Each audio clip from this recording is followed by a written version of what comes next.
Mission बुनियाद जो है एक ऐसा प्रोग्राम है जो हर उस बच्चे के लिए है जो अपने जीवन के अंदर कुछ बनना चाहता है, जिसने छोटी एज के अंदर ये सपना देखा है कि वो आने वाले समय में एक डॉक्टर बने, एक अच्छा इंजीनियर बने। तो गांव में रहने वाला कोई भी व्यक्ति है जो किसी भी फैमिली से बिलोंग करता है तो उसका एक सपना होता है कि उसके बच्चे एक अच्छे इंस्टीट्यूट में एडमिशन ले और एक अच्छी जगह पर उसकी प्लेसमेंट हो। तो वो हर फैमिली का सपना होता है कि उसका बच्चा पढ़ लिख के कुछ बने।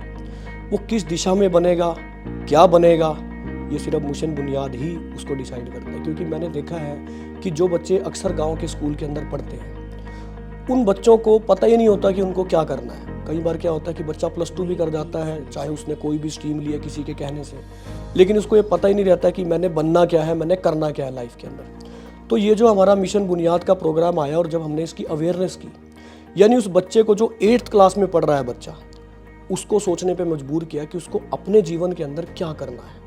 अगर एक बच्चा जो 7th और 8th क्लास के अंदर पढ़ रहा है और उसको पता चल जाए कि उसके जीवन का क्या लक्ष्य है और वो क्या बनना चाहता है, तो शायद वो उसी दिशा के अंदर उतनी ही मेहनत करेगा जितनी उसको करनी चाहिए और एक फ्रूटफुल उसका रिजल्ट भी रहेगा।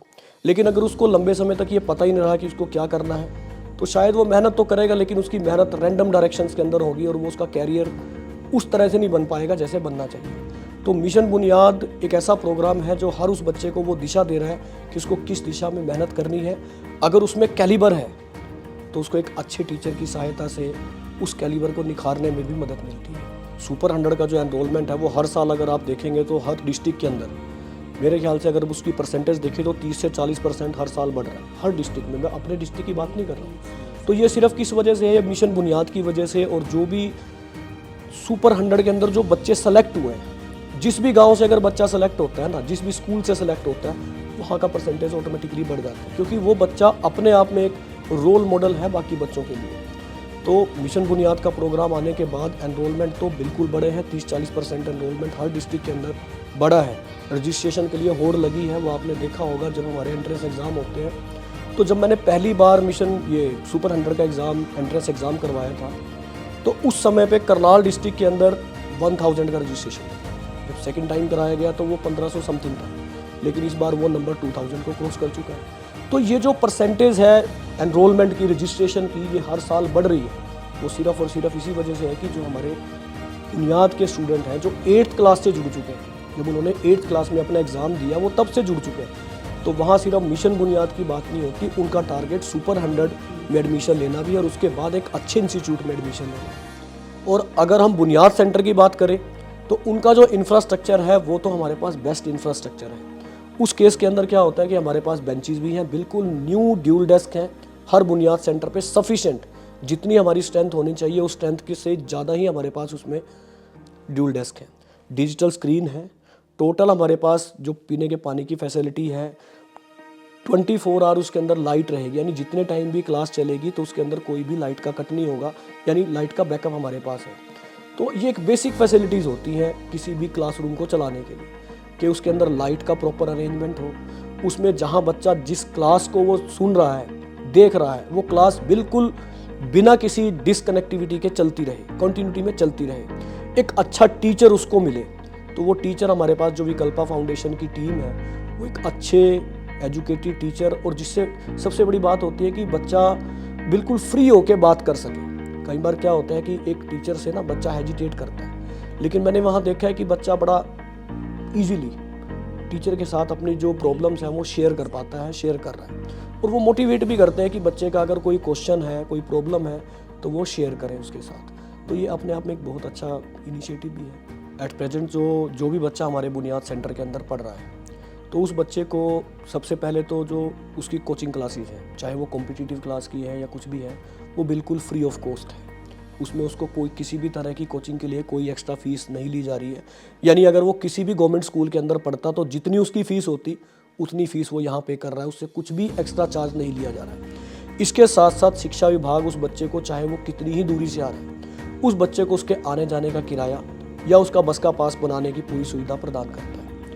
इसके साथ साथ जो हमारे पास बच्चे की स्टेशनरी है, जो उसकी बुक्स हैं, जो उसकी ड्रेसेस हैं, उसका पैसा हम बच्चे को ट्रांसफ़र करते हैं और वो होता आ रहा है। पहले साल हमने बच्चों को ड्रेसेस भी दी हैं और स्टेशनरी डिस्ट्रीब्यूट भी की है, लेकिन उसके बाद से जो डायरेक्ट बच्चे के अकाउंट के अंदर वो पैसा ट्रांसफ़र कर दिया जाता है, चाहे वो टीए की अमाउंट है चाहे वो उसका स्टेशनरी चार्ज का पैसा है, वो सारा कुछ उसके अकाउंट में हम ट्रांसफ़र कर देते हैं। तो जितने हमारे बुनियाद सेंटर्स के प्रिंसिपल्स हैं, वो जैसे ही उनके पास वो पैसा पहुंचता है, इमीडिएटली उस पैसे को बच्चे को दे देते हैं, ताकि बच्चे को किसी भी तरह की आने जाने में कोई असुविधा ना हो, बच्चे को किसी भी तरह की स्टेशनरी की कोई प्रॉब्लम ना आए, किसी भी तरह के नोट्स की कोई दिक्कत ना हो बच्चे को, वो सब कुछ उसको टाइमली प्रोवाइड किया जाता है और उसके लिए उससे किसी भी तरह की कोई भी फीस नहीं ली जाती। यहाँ बच्चा सिर्फ और सिर्फ जो फीस एक सरकारी स्कूल का बच्चा पे करता है, वही फीस पे करके एक्स्ट्रा बेनिफिट्स दे रहा है कि उसको एक कंपटीशन की क्लास भी कराई जा रही है in addition to its curriculum. जो उसका सीबीएसई का कुरिकुलम है या हरियाणा बोर्ड का कुरिकुलम है,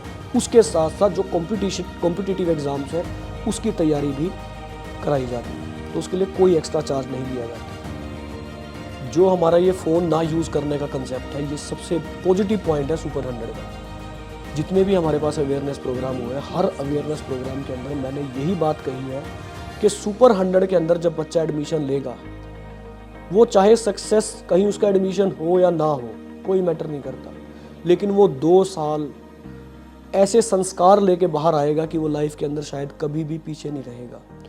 वो कोई फ़ोन नहीं यूज़ करता वहाँ पे। जब वो फ़ोन नहीं यूज़ करेगा तो वो सोशल मीडिया से दूर है। उसका फोकस सिर्फ और सिर्फ अपनी स्टडी पे है, सिर्फ और सिर्फ उस चीज़ पे है जिसके लिए उसने वहाँ एडमिशन लिया है। जो उसका एम था कि उसने एक अच्छे इंस्टीट्यूट में, एक अच्छे इंजीनियरिंग या मेडिकल इंस्टीट्यूट में एडमिशन लेना है, वो सिर्फ उसकी तैयारी पे फोकस करेगा। वो दाएं बाएं के किसी भी तरह के किसी भी सोशल मीडिया के चक्कर में नहीं पड़ेगा। आज के टाइम में क्या है कि ज़्यादातर बच्चा जो है अपना समय फ़ोन के ऊपर वेस्ट कर रहा है। ज़्यादातर चाहे वो जो बच्चा हमारे प्राइवेट स्कूल्स में पढ़ रहा है या गवर्नमेंट स्कूल में पढ़ रहा है, हर बच्चा आज के टाइम में फ़ोन यूज़ कर रहा है। और मैं कहूँगा कि एक तरह की एडिक्शन आ चुकी है बच्चों के अंदर फ़ोन की, और वो उसको अपने बेनिफिट के लिए यूज़ कम कर रहे हैं, एंटरटेनमेंट के लिए ज़्यादा यूज़ कर रहा है बच्चा। अब किसी से पूछे कि उसने किस बच्चे ने कितना कंटेंट सर्च किया, तो शायद उसकी परसेंटेज 1% होगी। और अगर ये पूछोगे कि कितनों ने व्हाट्सएप यूज़ किया है, कितनों ने इंस्टाग्राम पे है, किसने फेसबुक यूज़ किया है, शायद 99% ये होगा। और लगभग एक बच्चा एक दिन के अंदर ऑन एन एवरेज 2 घंटे से ज़्यादा फ़ोन के ऊपर अपना स्पेंड कर रहा है। और वही टाइम अगर वो फिजिकल गेम्स में लगाता, अपनी स्टडी में लगाता, अपने माइंड को एक जगह फोकस होकर अगर वो पढ़ाई करता, तो शायद वो और ज़्यादा सक्सेसफुल हो सकता था। तो अगर हमारे टाइम में भी इसी तरह से फ़ोन होते, ऐसे ही सारा का सारा ये सोशल मीडिया होता, तो शायद कहानी कुछ और होती, मैं आपके सामने ना बैठा होता, हैं जी। तो कहीं ना कहीं हमारे माइंड को तो डाइवर्ट करते, क्योंकि एक बच्चा है, उसको ये नहीं पता है कि उसको कितना अपने कैरियर पे आज के टाइम में फोकस करना है और कितना सोशल मीडिया को देखना है। तो ये सबसे बड़ा पॉजिटिव पॉइंट है सुपर 100 प्रोग्राम का, कि वो बच्चा 2 साल सोशल मीडिया से दूर है। 2 साल जो नेगेटिविटी हमारी सोशल मीडिया के अंदर भरी पड़ी है, जो नेगेटिविटी हमारे इन फोन्स, स्मार्टफोन्स के अंदर भरी पड़ी है, उस नेगेटिविटी से दूर है। वो एक ऐसे माहौल के अंदर है जहाँ सिर्फ उसको अपने चारों तरफ अपने कॉम्पिटिटर नज़र आ रहे हैं। उसके मन में सिर्फ एक ही बात है कि मेरे साथ वाला मेरे से ज़्यादा मार्क्स ना ले ले, ये सेलेक्ट हो जाएगा और मैं कहीं पीछे ना रह जाऊँ, मैं इससे ज़्यादा लेबर करूँगा। सिर्फ बच्चे के मन के अंदर वही बात रह चुकी है आज के टाइम में सुपर 100। और यही उसके सक्सेस होने का बहुत बड़ा रीज़न है, एक अच्छा वेल मेंटेन डिसिप्लिन, चाहे वो किसी भी वे में है। मैं आपके साथ एक किस्सा शेयर करूंगा। मैं 2023 में शायद रिवाड़ी सेंटर था, वहाँ विजिट करने गया था, और वो शायद सुपर 100 का एक ओरिएंटेशन प्रोग्राम था। तो मैं, हमारे उस टाइम पे डीओ साहब होते थे, राजपाल जी, उनके साथ गया था।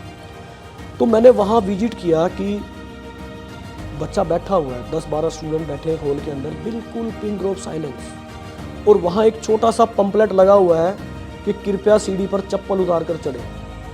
यानी वो जो चप्पल की आवाज़ है वो भी उस बच्चे को डिस्टर्ब कर रही है। बच्चे के पास कोई फ़ोन नहीं है, कोई टैब नहीं है, वो सिर्फ अपनी पेन और कॉपी के ऊपर प्रैक्टिस कर रहा है, अपनी कॉम्पिटिटिव की बुक्स रखे हुए हैं। यानी वो 15 के 15 स्टूडेंट बैठे हैं थोड़ी थोड़ी दूरी पे, आपस में कोई बातचीत नहीं है।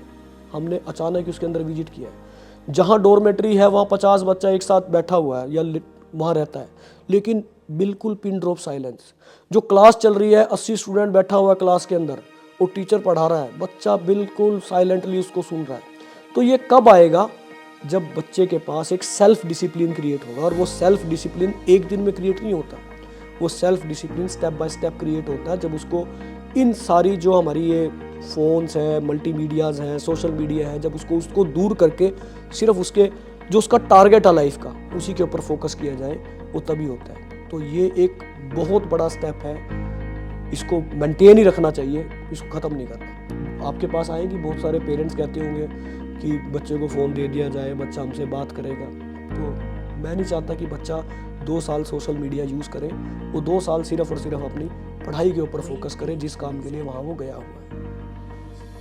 मैं नॉर्मली उन बच्चों को कहना चाहूँगा कि जो बच्चा सुपर 100 में एडमिशन ले रहा है, वो जैसी एडमिशन लेता है ना, वो अपने मन से निकाल दे कि वो किस फैमिली से बिलोंग करता है।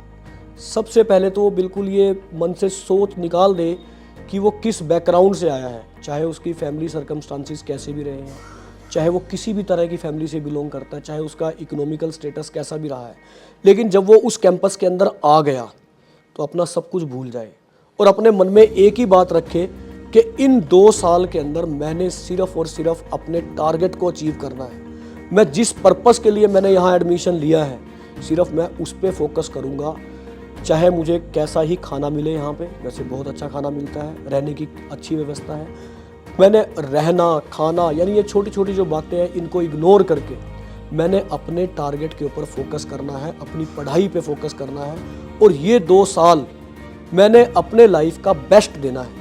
जैसे अगर हम किसी भी गेम्स के प्लेयर को देखते हैं, जब उसकी गेम चलती है, सपोज करो एक हॉकी का प्लेयर है, 70 मिनट की गेम, 70 मिनट के अंदर उसके मन में ये ख्याल नहीं आता कि उसके घर में उसकी फैमिली क्या कर रही हो। उस 70 मिनट के अंदर उसके मन में ये नहीं आता कि मेरे पापा के पास कितना पैसा है या मेरी सिस्टर क्या कर रही है क्या नहीं कर रही। वो 70 मिनट अपने गेम के ऊपर फोकस करता है। तो वो जो बच्चा 2 साल के लिए वहाँ पढ़ रहा है, उसके मन में कोई ख्याल नहीं आना चाहिए, चाहे वो कैसे ही उसके सर्कमस्टांसिस हैं। सिर्फ वो अपने पेरेंट्स को एक ही बात कहे कि पापा की मैंने आज यह एडमिशन लिया है, तो मैं 2 साल के बाद कहीं ना कहीं एक अच्छी जगह प्लेसमेंट लेके ही बाहर आऊँगा।